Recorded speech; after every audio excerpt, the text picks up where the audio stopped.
Your natural state has no relationship whatsoever with the religious states of bliss, beatitude, and ecstasy. They lie within the field of experience. Those who have led man on his search for religiousness throughout the centuries have perhaps experienced those religious states. So can you. They are thought-induced states of being, and as they come, so do they go. Krishna consciousness, Buddha consciousness, Christ consciousness, or what have you, are all trips in the wrong direction. They are all within the field of time. The timelessness can never be experienced, can never be grasped, contained, much less given expression to by any man. That beaten track will lead you nowhere. There is no oasis situated yonder. You are stuck with the mirage.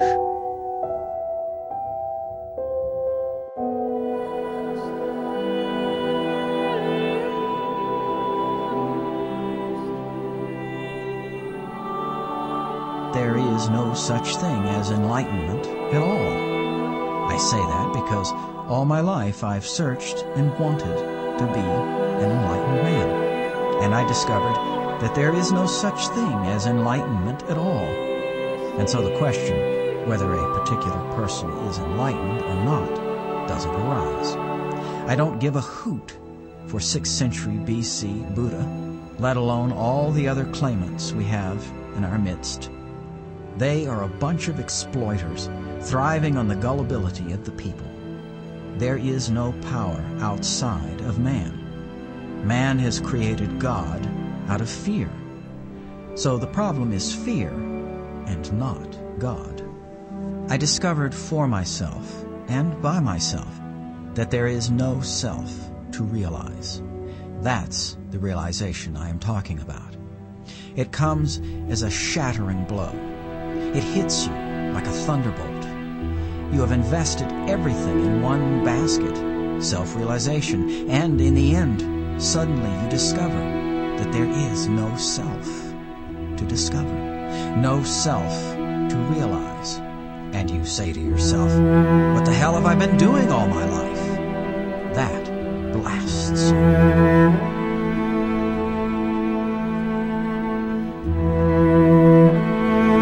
At the moment we stand at a time in history where we're beginning to think of the great countdown on the end of the human race. Terrifying possibility that through atomic energy we may obliterate this planet and turn the whole globe into a star. Maybe that's the way all the stars started. The countdown on the end. 7, 6, 5, 4, 3, 2, 1.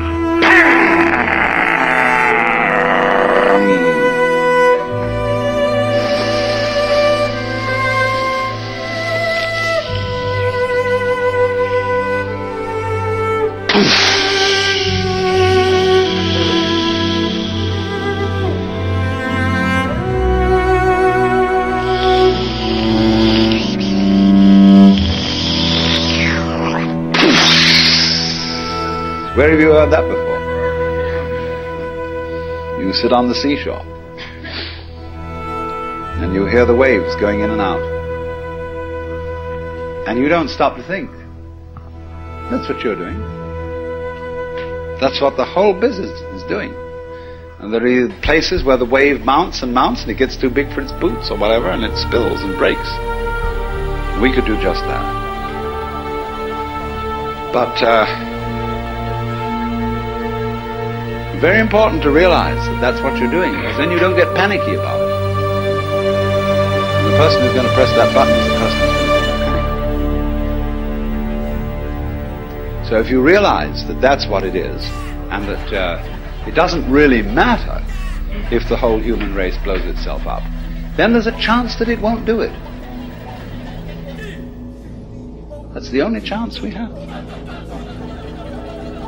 Why bother about that?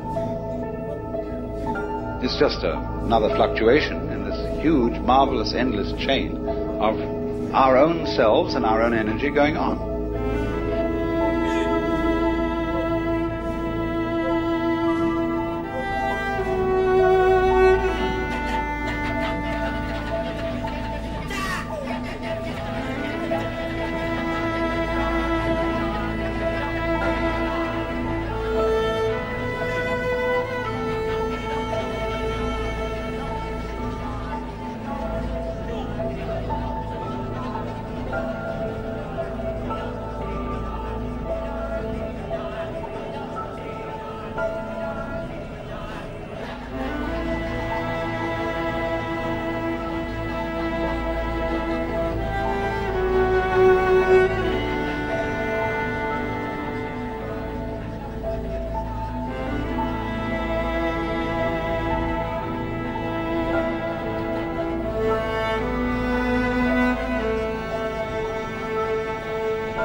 What you do is what the whole universe is doing at the place you call here and now. You are something the whole universe is doing in the same way that a wave is something that the whole ocean is doing. The real you is not a puppet which life pushes around. The real deep down you is the whole universe.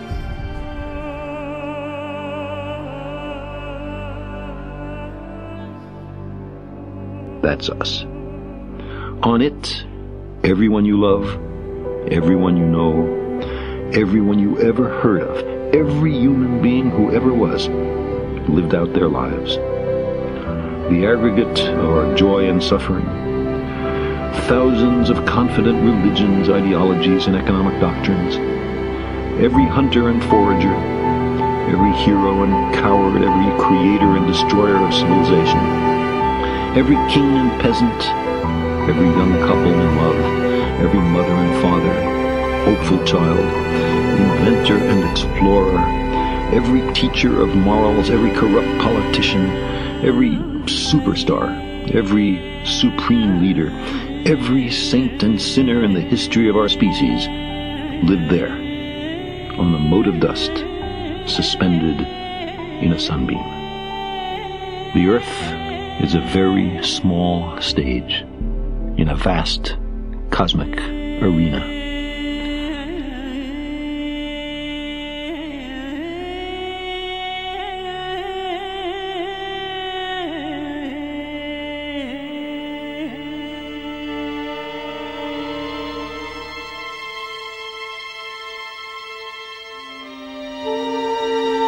In music, though, one doesn't make the end of a composition the point of the composition. If that was so, the best conductors would be those who played fastest. And there would be composers who wrote only finales. People go to a concert just to hear one crashing chord, because that's the end. Same way in dancing. You don't aim at a particular spot in the room. That's where you should arrive. The whole point of the dancing is the dance. Now, but we don't see that as something brought by our education into our everyday conduct. We've got a system of schooling which gives a completely different impression. It's all graded. And what we do is we put the child into the corridor of this grade system with a kind of, come on, kitty, kitty, kitty. And now you go to kindergarten, you know, and that's a great thing because when you finish that, you'll get into first grade. And then, come on, first grade leads to second grade and so on, and then you get out of grade school, you've got high school, and it's revving up, the thing is coming.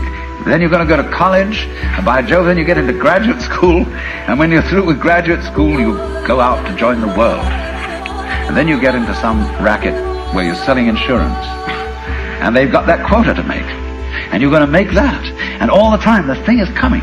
It's coming, it's coming, that great thing, the success you're working for. Then when you wake up one day about 40 years old, you say, my God, I've arrived. I'm there. And you don't feel very different from what you always felt. And there's a slight letdown because you feel there's a hoax. And there was a hoax, a dreadful hoax. They made you miss everything. We thought of life by analogy with a journey, with a pilgrimage, which had a serious purpose at the end, and the thing was to get to that end, success or whatever it is, or maybe heaven after you're dead. But we missed the point the whole way along. It was a musical thing, and you were supposed to sing or to dance while the music was being played.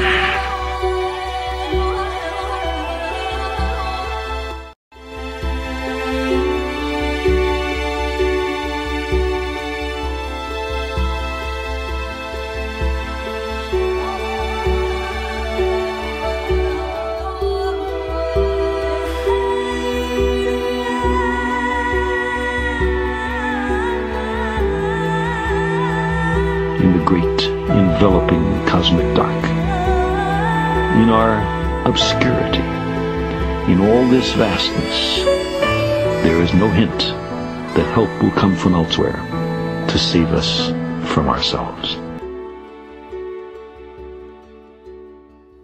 There is nowhere else, at least in the near future, to which our species could migrate. Visit? Yes. Settle? Not yet. Like it or not, for the moment, the Earth is where we make our stand. It has been said that astronomy is a humbling and character-building experience. There is perhaps no better demonstration of the folly of human conceits than this distant image of our tiny world. To me, it underscores our responsibility to deal more kindly with one another and to preserve and cherish the pale blue dot, the only home we've ever known.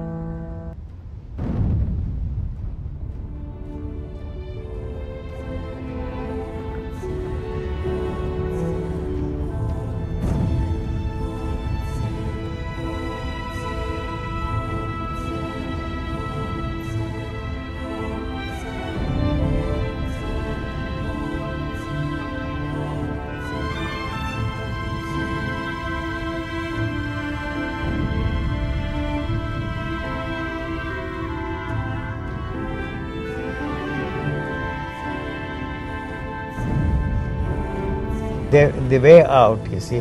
So you are putting off the problem to a future date. What I am suggesting is that there are no problems at all. You see, what we are stuck with is the solutions offered to us by the people who you think and I think are in the know of things, that they have the right solutions for the problems. But those solutions have not helped us to resolve our problems. But somehow we are caught up in this field of time, and time is a hope. You see, it tells us that by repeating the same thing over and over again, you will be able to solve this problem. So these solutions have not helped us to solve the problems at all. We are looking here and there and everywhere to find out somebody who can offer us another solution to solve our problems. But one who is interested to resolve the problem must be ready to brush aside, you see, all the solutions offered by these saints, sages and saviors of mankind in the past and in the present and yet to be unborn. In other words, to truly be free, to truly be enlightened, one has to give up every concept of enlightenment or every notion of this tradition that we've inherited. You are talking as if the concept and you are two different things. The demand for enlightenment and you are two different things. So there is no way you can separate yourself from the concepts. You are not ready to come to terms that there is no problem here and that you are stuck with all the solutions offered to.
What is the difference between a crude thought and a sensitive thought?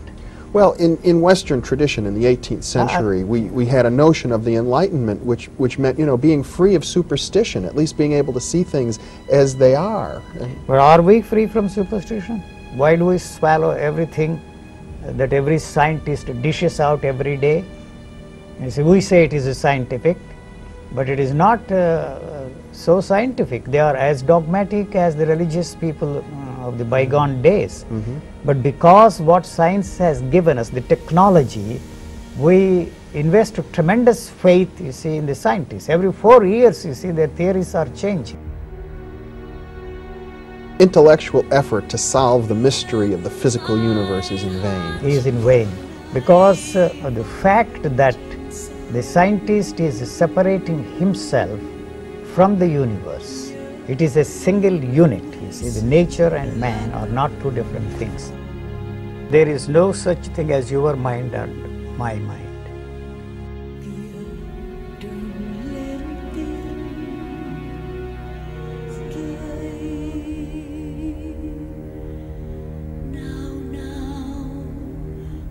That is true. The questions are born out of the answers you already have. Otherwise, you cannot ask any questions. But we have been brainwashed to believe that you should ask questions and get the answers from those you think are competent enough to give the answers. World mind. The world mind is the totality of man's thoughts, feelings and experiences passed on to us. The world mind. World mind. And it is that has created you and me for the sole main purpose of maintaining its status quo, its continuity. The culture really teaches us how to see. How to see, how to look, how to hear, how to listen, how to experience things. Everything. So, and the most important question which we all pose ourselves and throw at others is how to live. So this is a living organism. It is not interested in asking any questions as to how to live. The culture, my parents and many other parents, tell kids from the beginning that they're not good enough. That they have to learn everything, and they get continuously actually flack or punishment for what they do wrong, very little compliment for what they do right. So the focus is on not being good. That is the basic problem which we are facing today. But to be able to function in this world, we have to accept what is expected of us. So what they have put in there is the fear. The fear that, you see, will not be able to fit into the value system that they have created for us. Actually, they do not themselves believe in what they are teaching us. It doesn't operate in their lives. So they put that, you see, the neurotic situation across to the children and create this fear. See, what we have there is only actually the fear.